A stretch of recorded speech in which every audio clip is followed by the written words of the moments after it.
आगे जितने सारे एमआईएम के कार्यकर्ता हैं सबको अस्सलाम वालेकुम, नमस्कार, आदाब। आज के इस प्रोग्राम का जलवा देख लीजिए। सुबह से बारिश हो रही थी, किसी को पता था कि इतना अच्छा प्रोग्राम हो जाएगा। ये आप सबों और एमआईएम वालों की दुआ है तो बारिश रुक गई और हमारा प्रोग्राम इतना मशहूर हो गया। मैंने कल कहा था कि एक ऐतिहासिक प्रोग्राम होगा। अल्लाह का बहुत ही रहा वो करम है कि आज ऐतिहासिक नहीं, मुझे लगता है कि किशनगंज में और इस ग्राउंड में ये पहला कार्यक्रम है जहां इतने तादाद में, हजारों की तादाद में हिंदू और मुसलमान सब आए हुए हैं। लोग कहते हैं कि ये सिर्फ मुसलमानों की पार्टी है। मैं उन लोगों से कहूंगा कि यहाँ पे देख लीजिए, हाथ उठाइए, कितने हिंदू हैं, देख लीजिए पत्रकार लोग, कितने सारे हिंदू लोग आए हुए हैं। हम मुसलमानों की पार्टी नहीं, हम पिछड़ों की पार्टी है। ये लोग कहते हैं कि सिर्फ मुसलमानों के लिए हाथ मांगा जाता है, ऐसा नहीं है। अब हम लोग एक साथ हैं। मैं नौजवानों से गुजारिश करूंगा कि आप छोड़ दीजिए, अब गुलामी नहीं करना।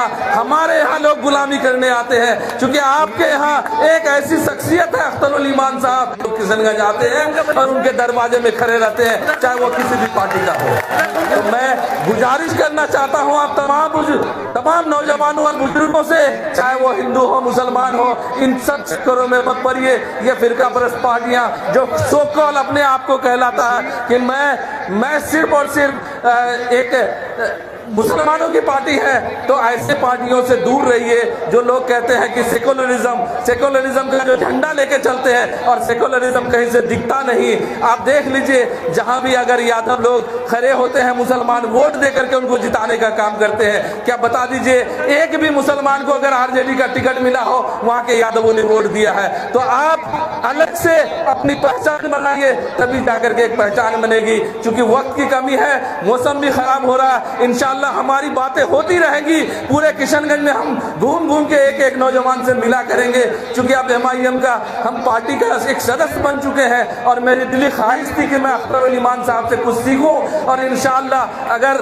वक्त रहा और आप लोगों का साथ रहा तो मैं इनके बीच में रह करके सीखने का काम करूंगा।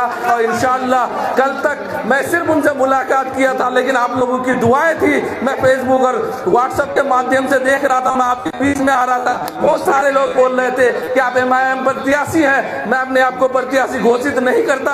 अगर अल्लाह ने चाहा तो कभी ना कभी जरूर बनेंगे, अगर एमआईएम और अख्तरुल ईमान साहब का साथ रहा तो इंशाअल्लाह फिर वक्त मिलेगी बात करेंगे। हमारे बहुत ही दूर से, हमारे तेज तर्रार और हिंदुस्तान के जाने माने, आप जानते हैं वारिस पठान साहब यहाँ पे बैठे हुए हैं। मैं चाहूंगा कि हम सब लोग उनको सुने, और हमारे गार्जियन, हमारे यहाँ के सदर अख्तरुल ईमान साहब भी यहाँ पे बैठे हुए हैं, जिनकी हम तारीफ कर नहीं सकते, क्योंकि हमारे मुंह में उतनी आवाज नहीं होगी जितनी लंबी उनकी तारीफ के लिस्ट होंगे। तो इसीलिए मैं आप तमामों से गुजारिश करता हूँ कि हमारे जो यहाँ आदिल हसन साहब बैठे हुए हैं और इंजीनियर आफ्ताब साहब, जिन्होंने अपने खून से इस पार्टी को सींचा है, आप सब लोग इनकी बातों को सुन करके उसके बाद इत्मीनान से यहाँ से जाएंगे।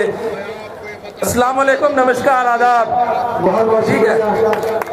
अब मैं पार्टी के वरिष्ठ नेता जनाब नूरुल इस्लाम साहब, जो कि जिला महासचिव है, उनसे मेरी गुजारिश है कि वो आए और अपनी पार्टी के लिए पेश करें। जनाब नूरुल इस्लाम साहब।